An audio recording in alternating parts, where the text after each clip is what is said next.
SpongeBob SquarePants is weird. We all know that. Talking fish, underwater campfires, Bubble Buddy, the show's built on nonsense. But then there's SB-129, the episode that confused everyone when it first came out. An episode so surreal, so glitched, so out of place, fans still can't agree on what it even means. Some say it's a time travel episode gone wrong. Others think it's a metaphor for nihilism. And yeah, there's even a theory that Squidward dies midway through the episode. But what if none of those theories tell the whole story? Because the more I rewatched it, the more I realized something. This episode does make sense, you just have to know where to look. So I went back, watched every frame, and when I started lining up the details with some forgotten episodes and overlooked science, I found something no one was talking about. Because once you connect all the dots, it all makes sense. A theory that doesn't just explain the episode, it explains why Squidward is the way he is. We have to go all the way back. Not just to the future, but to where it all started. The episode opens up with Squidward getting interrupted from his morning clarinet routine, because SpongeBob and Patrick won't let him be, as usual. So desperate for silence, Squidward runs off to the Krusty Krab, sneaks into the walk-in freezer, and slams the door shut. Squidward! Well, he's not here. I'll bet that eager beaver's already down at Jellyfish Fields. That's how Squidward ends up frozen for 2,000 years. But here's the weird part. Why hasn't anyone opened this freezer in 2 millennia? Has no one ever restocked anything at the Krusty Krab? And even if they don't, Squidward's face is literally frozen in the door's window. Someone must have noticed it. But nope, Squidward wakes up in the year 4017. Bikini Bottom is changed, and everything's chrome.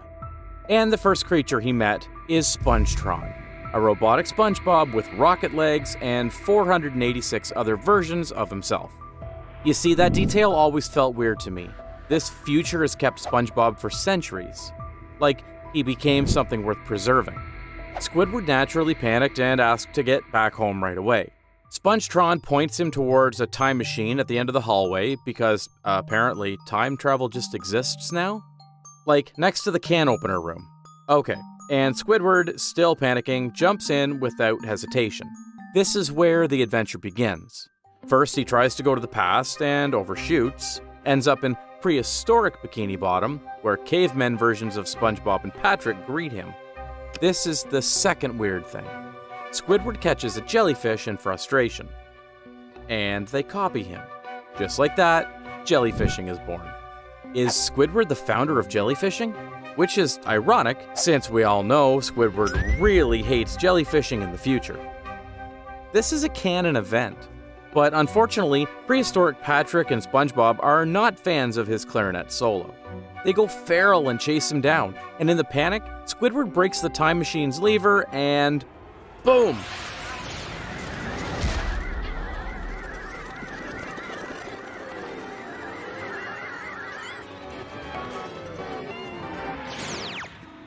He's not in the past, he's not in the future, he's nowhere. A blank white void, no water, no sound except echoing versions of his own voice bouncing back at him. He liked it at first because he could finally be alone. Alone. Alone. Alone. But the longer he stays, the more his voice glitches. His words double up, his mind spirals. His isolation gets amplified, and the only thing he wants, after all this time, is to go home. After a few good stomps, he finds the time machine again, he screams for the machine to listen, and it does. It takes him back. The machine listens, without any lever or instructions, just because he asked. Which is strange, right? It just works, like it knows it has to close the loop. And then we get one more final moment. Squidward steps out of the time machine, back to Conch Street, back to normal. Then comes the final punch, with Patrick and SpongeBob asking him to go jellyfishing again, and this... Who's the barnacle head who invented that game anyway? You are, Squidward! Which is terrifying, because how do they know? Do prehistoric memories echo forward? Did they inherit it? Or has the loop already restarted and no one remembers the first version except him? On the surface, SB-129 looks like just another goofy SpongeBob time travel episode. Squidward jumps too far into the future, too far into the past, gets stuck in a void, and then somehow comes back home. Simple enough. Except it's not. Because once you actually line up what's happening, too many details don't add up, too many moments feel wrong. Like, something about this timeline broke and no one ever fixed it. So I went deep, and what I found wasn't just an explanation. It might just be the real reason Squidward is the way he is. But to get there, we need to unpack this mystery piece by piece. So we're breaking it into 3 parts. For the first part, we have to explain the paradox of 2 Squidwards. The first weird thing is Squidward gets frozen in the Krusty Krab for 2,000 years. Then, after his time-hopping meltdown, he returns to the present. SpongeBob, Patrick! But here's the issue. We never saw present Squidward unfreeze himself from the freezer, or anything happen to him. Because unless the timeline erased itself, which it didn't, that frozen Squidward should still be there. Which means there are now 2 versions of him in the same timeline. One who's been through a metaphysical journey across time and space, and one who's still just sitting in a freezer, completely unaware. That's a paradox. And this show almost never plays with that kind of timeline logic, which is part of why this episode always felt so off. It was only later in Season 7 they brought up another time travel episode, Back to the Past. The episode where SpongeBob and Patrick go into early Bikini Bottom, using a time travel machine from Mermaid Man's secret laboratorium. This episode indicates that it is possible in Bikini Bottom to have 2 different timeline characters at one place. It is also possible for them to change the course of history because in the episode, they do change history. Patrick eats all the tartar sauce, which prevents Mermaid Man from ever capturing Man Ray, and Man Ray later dominates the whole world in the present day. This also means the first episode of Mermaid Man and Barnacle Boy from Season 1 never happens, because Man Ray never gets frozen in the tartar sauce. This detail actually explains why Squidward never gets defroze in SB-129. You see, when future Squidward returns at the end of the episode, they do realize that there is another Squidward frozen in the Krusty Krab's freezer, even Squidward himself. But they intentionally never thought it, because doing that would break the timeline he accidentally created, one where jellyfishing exists. Yeah, we're going there. Jellyfishing exists because Squidward brought it to the past even though he only learned it from the future. Which means, and yes, this is canon, Squidward invented jellyfishing. That's a bootstrap paradox, a time loop with no beginning. And that's the poetic horror of it. He tried to run from the things he hated most, only to realize he was the one who started them. So they let him freeze there for 2,000 years, let history stay intact, even if it means freezing a version of him in time forever. But that still doesn't explain the weirdest moment in the future. Because after 2,000 years, when Squidward wakes up, Spongetron looks at him and says, I am Spongetron. Welcome to the future. Like he was expecting him. By now we've established 2 things. 1, time travel is real in Bikini Bottom. And 2, the timeline remembers. And if the future SpongeBob descendants know Squidward was coming, that raises a new question. Did they pass along the words to their descendants? And that brings us to the second part of the theory. Not about Squidward, but about the immortals who never left. Let's get scientific for a second. Sea sponges can live up to thousands of years in the deep ocean. One of the big reasons is that they're what scientists call clonal species, organisms that continually regenerate. Some parts die off, others grow back. It's not exactly immortality, but it's close. And it gets even better, or weirder in this case. They thrive in cold environments, grow slowly, and don't burn through energy fast, which is what the bottom of the sea is. It means SpongeBob didn't just survive 2,000 years in the sea, he evolved too. This theory is also backed up in episode Pressure. SpongeBob casually mentions he can reproduce by budding, which is not a joke. It's a real thing sponges do. But what about Patrick? Starfish like Patrick, they can regrow limbs, and in some species a whole new body. He also mentions this in episode Karate Star. This also explains why Patrick has 2 heads in the future. So by the time we get to the future in SB-129, those SpongeBob and Patrick aren't descendants, they're clones. Versions of SpongeBob and Patrick who have been replicating themselves for thousands of years, possibly with the same consciousness, passed along each time. Which raises an even bigger question. If SpongeBob and Patrick can live forever, regenerating and reliving, are they even aware they're clones anymore? Have they passed along some kind of collective memory? Or are they just performing the loop because it's all they've ever known? Because here's what that means for SB-129. Squidward wakes up after 2,000 years, dazed and confused, but Spongetron, he's calm, fully sentient, and when Squidward asks to go home, Spongetron doesn't even question it.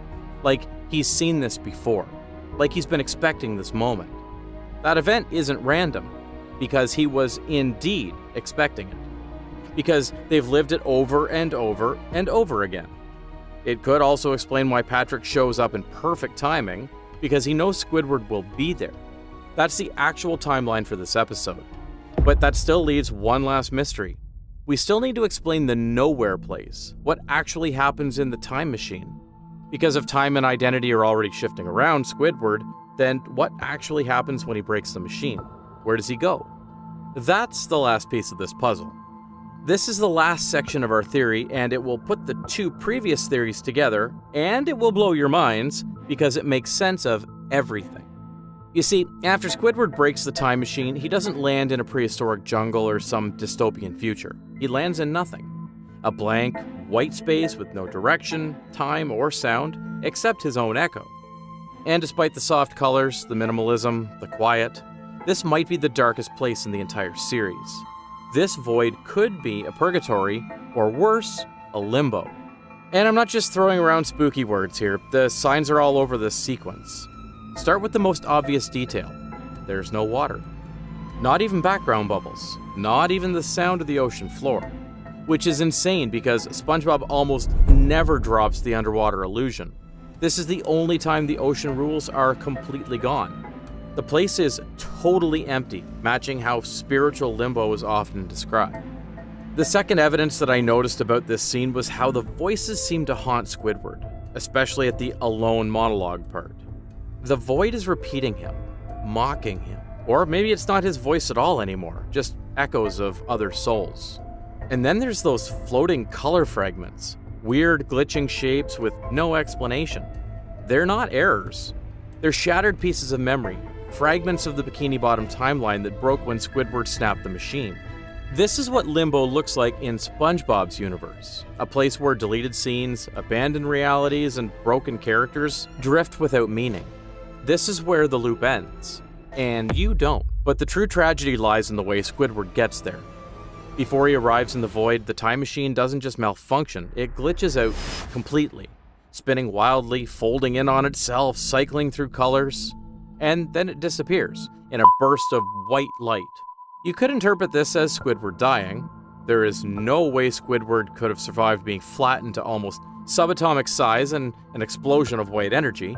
So, if we assume the time machine completely collapsed in on itself, what we're watching now isn't Squidward's body, it's Squidward's mind, or maybe even his soul.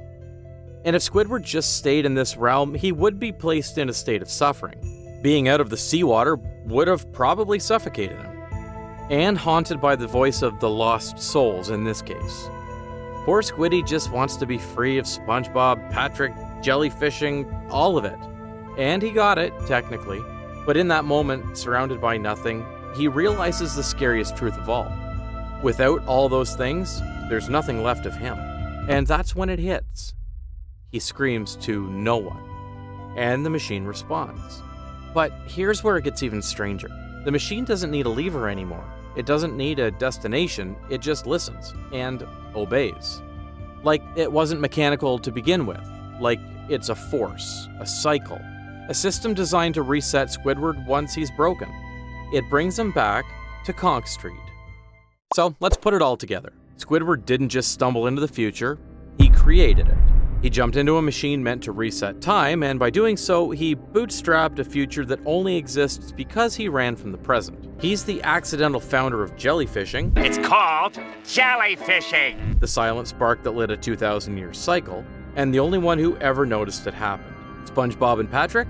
They're not just eternal. They're clones of themselves, carrying on a loop that Squidward's actions started. A loop they've preserved, maintained, repeated, without ever questioning it. And when Squidward tries to escape the loop by breaking the machine, by stepping outside of time, he breaks himself instead. Because what he finds in that void isn't freedom, it's the absence of identity.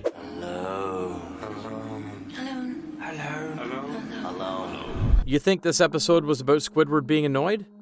Nah, it's a story about identity collapse. About what happens when you reject the part you've been assigned, and find that nothing else is waiting for you. One Squidward is still frozen in the freezer, untouched, forgotten, and quietly holding the loop in place. Another just returned from oblivion, fractured, haunted, changed. You don't know how happy I am to see you guys. Both exist and are trapped in a cycle that never breaks. You can try to reboot your life, you can jump timelines, but eventually, the loop will find you again. Because ironically, the world you hate was the only one you knew existed. So, if SpongeBob and Patrick are eternal, and Squidward is the only one who changes, then Squidward, the one who remembers, is the only one who ever suffers. Because he knows there's no escape. So yeah, SB-129 might be one of the most misunderstood episodes in the show. Not only is this episode hiding something so canon, the episode could also explain why Squidward is grumpy in the first place. Because he knows he's stuck with his neighbors, no matter the timeline. But if you thought this was SpongeBob's strangest episode, wait till you see what they tried to bury in plain sight. There's another episode, one so dark, so disturbing, some fans believe it was never meant to air at all. And we finally broke it down.